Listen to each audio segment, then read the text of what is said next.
2 jobs just to pay the rent. Let's have a look.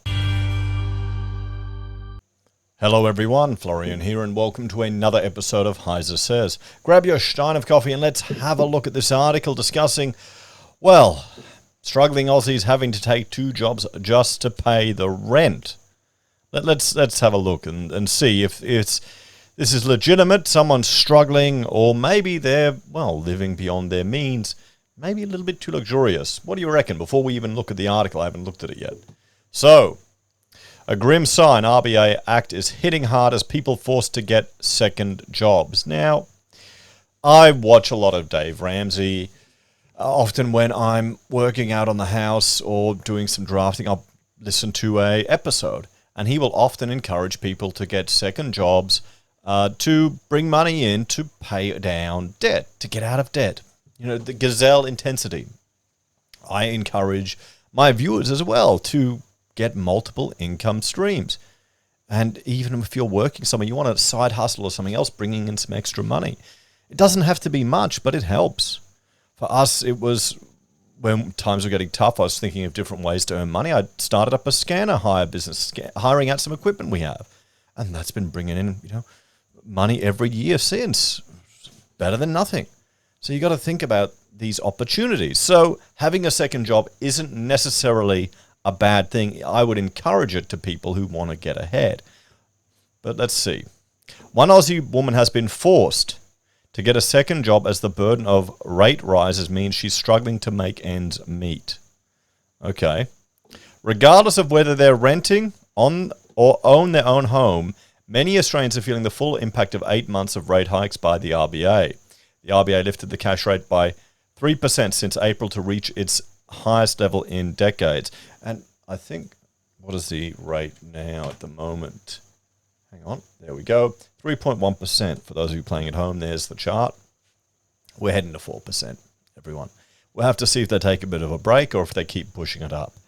Now, no one should be surprised at this. The rate was at 0.1%. It had nowhere else to go except up. People are just surprised that it happened a little bit faster than the media let on. Because they are the ones to blame, honestly. Selling people the false narrative that no rates were going to increase until 2024. And then what would happen in 2024? You would have been screwed then instead of now. Mortgage repayments have increased by hundreds of dollars. And rents have skyrocketed across the country as homeowners pass on interest rate rises to their tenants. Renee Barber is facing the double blow of the cost of living increasing at the same time as the rent on her share house in Zetland, hope it's not the Zetland Apartments in Sydney's inner city, is set to climb from $850 to $1,000 a week. Why the hell is she renting in Zetland for $850 a week? Go rent further out. I guess it's the lifestyle. I mean, let's bring up the old Google Earth. And for those of you who aren't aware where we're looking at here, okay, we'll look at. Let me just jump over here, and here we go. We'll bring up good old construction issues. Here we go, Zetland Apartments. There we go. This is from a video we did a long time ago. Let me know if you live near Zetland, guys, and walk past the apartment, see if they're actually occupied now. But so, Zetland, guys. Okay, we're not talking that far from the heart of the city. But still, that'd be a bit of a morning hike to get in. It wouldn't be that easy. You're not that far from Mascot, are you? There we go, turn Mascot on. Mascot's down there. So, I mean, it's a nice area. Let's have a look. $1,000 a week? A week, everyone. That's $4,000 a month. You're pissing away on rent to live in a box. Okay, I don't know what she lives in, but I'm betting it has to be a box. Here's the Zetland Apartments. Would you pay it? I guess maybe at that time in your life when you're young and want to, the inner city, the sexy, Sex in the City glamour lifestyle, perhaps. It's all bullshit, really, but she said the increase has caused her a lot of stress in her household as the cost of living continues to increase. Well, what you're going to have to do is you're going to have to move away. You're going to have to move out of the inner city and move further out and then commute in either by train or Well, probably by train. Get somewhere further out near the train tracks and just catch the train to work. Solution. There you go. I get that's too masculine approach, isn't it? When your wife comes and complains to you about something and you give them a perfectly good, reasonable solution to all their problems, and they're still angry. It doesn't make sense sometimes, does it, lads? For the young ones, the trick is, just to listen. Just to listen. They don't want solutions, they just want to bitch, which I can appreciate. So, we're very nervous about what our future could look like. We don't know if we're going to be able to stay in this house. Well, no, you're not. $1,000 a week? No way. If there's two people, $500 a week. That should be that. This is where the whole rent money is dead money comes from. No wonder people are FOMOing in to buy a house. Miss Barber has been forced to get a job in hospitality on top of her full-time marketing job just to make ends meet, saying that is what she has to do to look out for myself and my future. The Sydney-sider works 40 hours a week in her marketing role and has taken on another 20 hours of work at a bar. I mean, good on her. Good on her. That's what you have to do. Probably going back to the old university job. It's not what you expect, but you're paying that much on rent. Just go somewhere cheaper. Move further out from the city. You don't need to be in the inner city. If you're working 60 hours a week just to stay there, you're not going to have time to reap the benefits, are you? I'm not keen to be extending my already full-time work into a potential 60-hour work week. It's quite a lot, she said. For some people, that is a normal full-time. Let me know in the chat, guys, if some of the lads, I guarantee, particularly ones, the engineers or the tradies, do 60-hour weeks like it's nothing. I bet you 60 hours isn't a full-time week. I bet you. But it's ultimately what I need to do to survive and to financially sustain myself in my life. If this is just what she needs to do to get by and not get ahead, that's just shit, really. 60 hours a week. There you go, Australia, mate. Australia. That's where we've headed now. That's where what it's like. I feel like a step backwards because I've been working professionally for 5 years. I have a degree. I should be able to sustain myself with a full-time job that requires a degree, but that's just not the case. Miss Barber is one of the millions of Australians, mortgage holders and renters alike, who are facing rising costs thanks to inflation and the RBA's rate hike. I think this is also a generational change. Everyone has a degree now. Everyone has a degree. You've got jobs that now insist on having a degree as a requirement to get the job that never needed it, honestly. So a degree isn't worth what it was years past. And marketing, it's not really a professional qualification that you have to have. So mortgage increases, and by that I mean as an architect I need a degree just to get licensed to legally work. That's it. Like engineers, same thing, to get the RPEQ. Even builders need to have their licensing. Mortgage holders are on the front line each time the RBA announces another hike, weathering the storm of 8 months of interest rate rises. Those with a $500,000 loan will be paying an extra $834 each month than they were in May when the rate hikes began. The number balloons to $1,668 per month for a $1 million loan and $2,500 for those on a $1.5 million mortgage. And remember, we looked at yesterday the video about the lad who was complaining his repayments are going up by $2,500 a month because he's going off a low fixed rate to a normal rate. The mortgage burden has reached 177.5% of disposable income, with households now at increased risk of becoming overextended due to mortgage liability, according to MasterCard Economics Institute. There are also warnings from Treasurer Jim Chalmers that the worst is yet to come for mortgage holders. The full impact of these interest rate rises from our own independent central bank is obviously still to be felt, and the magnitude of that impact and the timing of the impact is still in many ways uncertain, he said after the RBA's latest hike. Now, here's the thing. You've got to think about this. You've got a young generation. I mean, she's not even a mortgage holder, and she's in trouble, having to get another job on just to pay the rent. But think about this. People who've been struggling, saving their asses off just to get in the housing market. They're seeing people getting negative gearing, pretty much writing off all of their investments. Probably previous generations, that went through the Whitlam times at higher education, got it all for free, didn't have to pay for anything. Australia was a different world. And now they finally got a chance to get into the housing because rates went down. They managed to get a chunk of their super, which previous generations didn't have. They weren't forced to have 10% of their money pretty much stolen away from them for when they're old, which I can understand the argument for it. But you've got to remember, that's money that you could be using for a house deposit that you can't anymore. That's the whole thing. So they got a chunk of that out. They were locked up for bloody well, how long, we don't know. Depends on where you live. But long enough, they couldn't spend any money, so they saved like nutcases. And then they took, government's giving out a grant to get into housing. I've got this money here. I've saved all this money. Bolt was right. I didn't have smashed Ave. And the media is reporting that the RBA aren't going to raise rates until 2024. So let's go. Let's get a house. Housing always goes up. It's Australia. And of course, housing went up. It shot up insane amounts, like 30% in a year, which is bullshit. It's overheated. And now the RBA is lifting rates. So they're going to get screwed. They're going to get screwed. Doing 60-hour weeks is going to be normal for a lot of these people. And it's not doing 60 hours and getting ahead, building a future, building a savings buffer, and getting for your retirement, getting out of debt. Okay, awesome. Yeah, more power to you. But working 60 hours a week and just staying still or going backwards, you're going to have a lot of disgruntled and disenfranchised people. And that's dangerous for any society. That is really dangerous.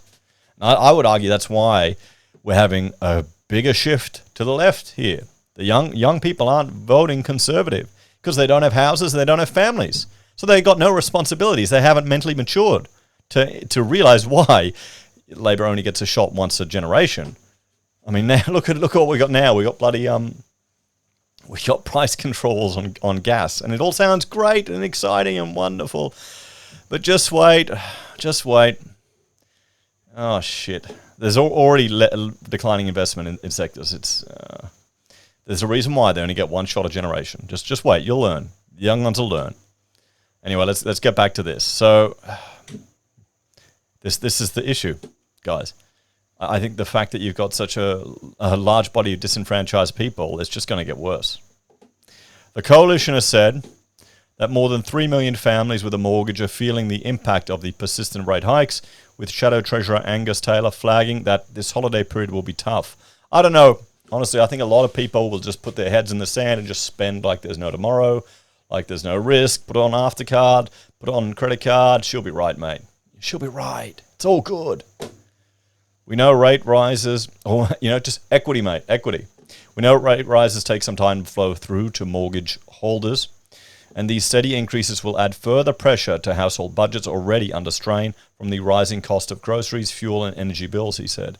Many Australian families will be struggling this Christmas, and the pain is only set to deepen into the new year, with thousands of fixed-rate loans set to roll over from February, and that's going to be the big hit for some people. Now, I was hoping, and probably very naively on my part, I was hoping that people would prepare for that. But maybe that's just naivety, isn't it? Thinking people will prepare, thinking too much of people. So, this rent increases, despite not having to pay a home loan, renters are also facing large hikes to their living expenses, with rents increasing by 10.3% in the past year, according to PropTrack Market Insight report. Economists have warned that increasing interest rates are being passed through to renters as mortgage holders struggle with each rise. 42% of all low-income renter households now face rental stress, according to the Rental Affordability Index. Ms. Barber is facing a 17.5% increase in her weekly rent, or a $150 increase. NCA Newswire has also spoken to other renters who have other renters whose rents have soared by 20% in a single rise, as well as others who've had 2 rent increases in the past year. Property Club President Kevin Young warned earlier this week that the latest rate hike could be a Christmas killer for renters facing increases. This rental situation is the worst I've ever seen in 50 years I've spent in property, he said. Give renters some sort of relief for Christmas because inflation can't be used anymore as an excuse to increase interest rates. Sydney siders like Miss Barber continue to be the hardest hit, according to new data from Everybody's Home, with rents in some parts of the city increasing by up to $177 a week over the past 3 months. Yeah, she's not going to be able to stay in there. She's got to get out of there. You got to go somewhere cheaper, okay? That's just the harsh reality of it. And that's going to be a pain. That's not going to be cheap either. Moving costs a lot. This is why I love the whole minimalist people on YouTube. Like they'll live entirely out of a backpack. It's a fantasy of mine. It is such a fantasy. I mean, I'm a father with 6 kids. There's nothing minimalist about my life, okay? There's no way I could be minimalist. No chance at all. So it's pure fantasy, me watching it. But that's maybe what you have to all do. Those in Western Sydney are paying an extra $118 a week in rent compared to a year ago. And rents on the lower North Shore have climbed $275 or 36% in the past 12 months. In Brisbane, rents have risen by up to $67 a week over the last 3 months alone. Those in the CBD are paying $149 or 29.8% more than they were a year ago. Yeah, but you've got to remember apartments, their rents crashed a year ago, okay? So we're coming off a lower level. We need to look at how much higher it is to the average. Because their rents asking rents went down. Let's bring this up. Here, we'll go Brisbane rents. Come on. Wait, let me refresh this.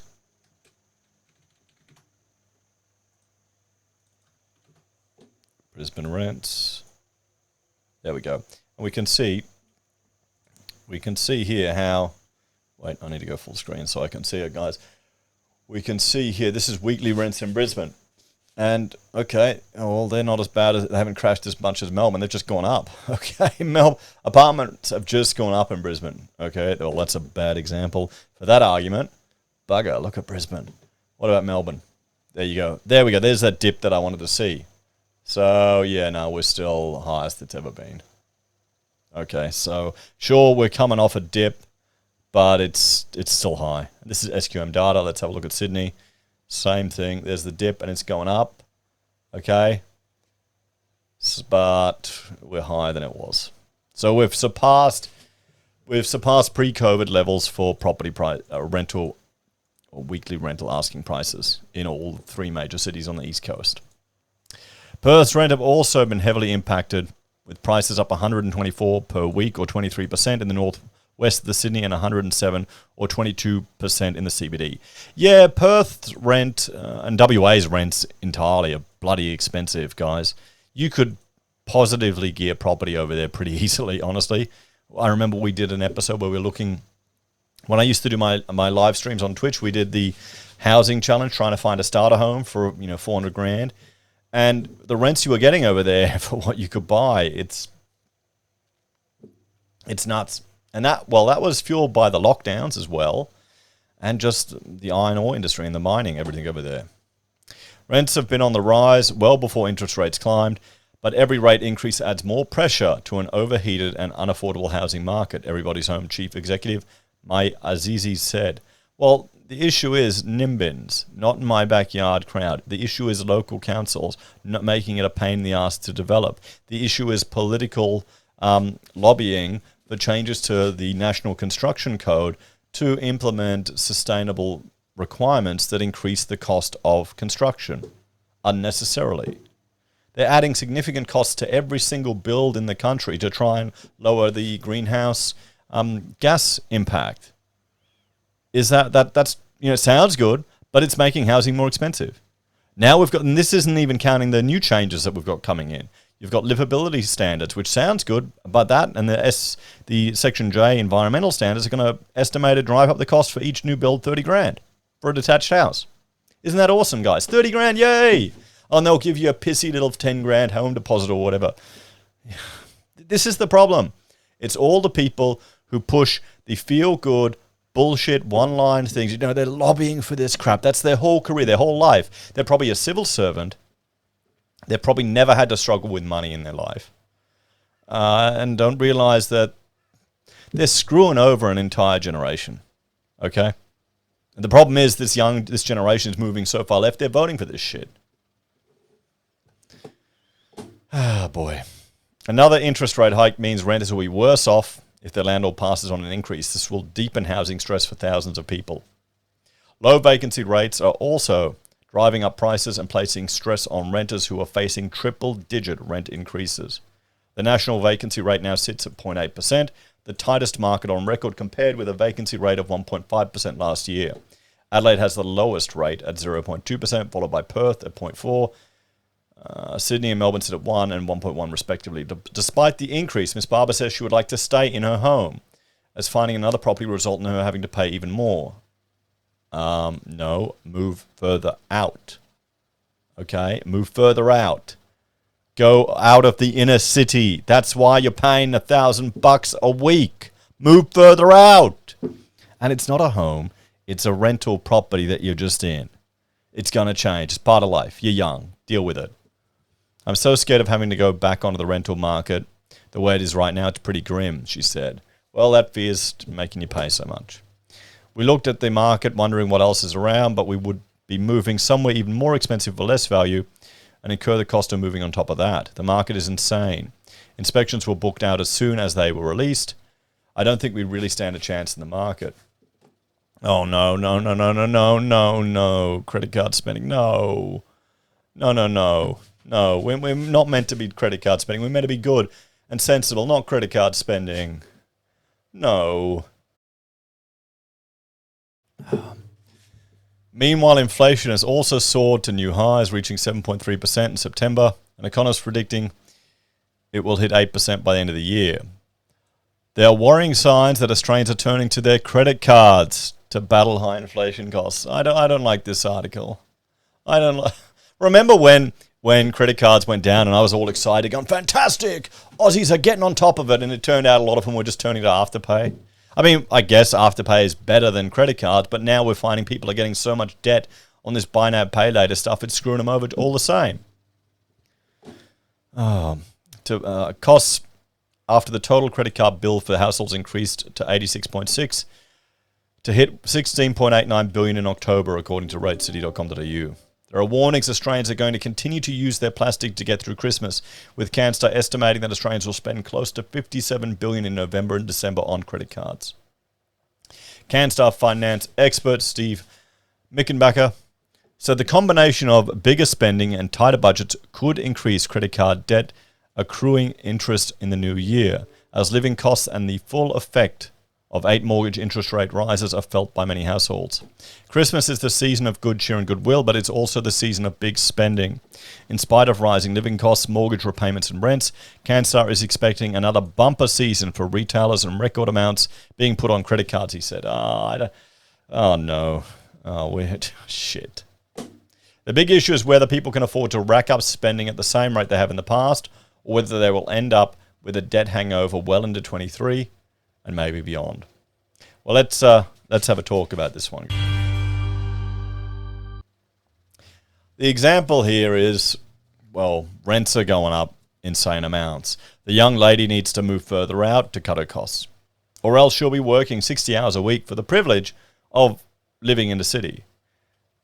And is she even getting ahead? Is she even getting ahead with that? Australia's changing. And it's really going to disenfranchise a whole lot of people, make a whole lot of people disgruntled. And sadly, I think it'll shift the generation more and more to government to come to the rescue to save them from the problems that government created. Oh boy. Well, guys, what do you reckon? And the credit card spending, shit. No. You know it's going to happen, isn't it? I'll be reading articles next year. Australians spend a fortune over the Christmas period. Credit card debt goes to the moon. And then we'll find the ABC articles. They let me swipe my credit card. They wouldn't stop me. We need more government regulation. I'm too dumb to manage my own finances. It's someone else's responsibility. And wait, I've got another article. The skipping meals. Skipping meals, that's the other thing. I mean, shit, some people should skip meals, to be honest. That's such a first world problem. It really is. We're so bloody spoiled that we think having 3 meals a day is normal. It ain't. Historically, it ain't, guys. You can get by with 1 meal a day. Hey, you can even get by a few days without eating at all. Give fasting a try so you're not manipulated by these bloody ABC articles all the time. I don't know if this one's even ABC that we'll talk about in another video, but, you know, still, same thing. Anyway, guys, thanks for watching. If you want to support the channel, you can, or check out Heise BIM or Heise International. If you want to support the channel, you can financially on YouTube or Patreon. Use our referral links, buy our pocket squares, or call us if you need an architect. Take care, everyone. Have a great day, and I'll see you in the next episode of Heise Says. Bye for now.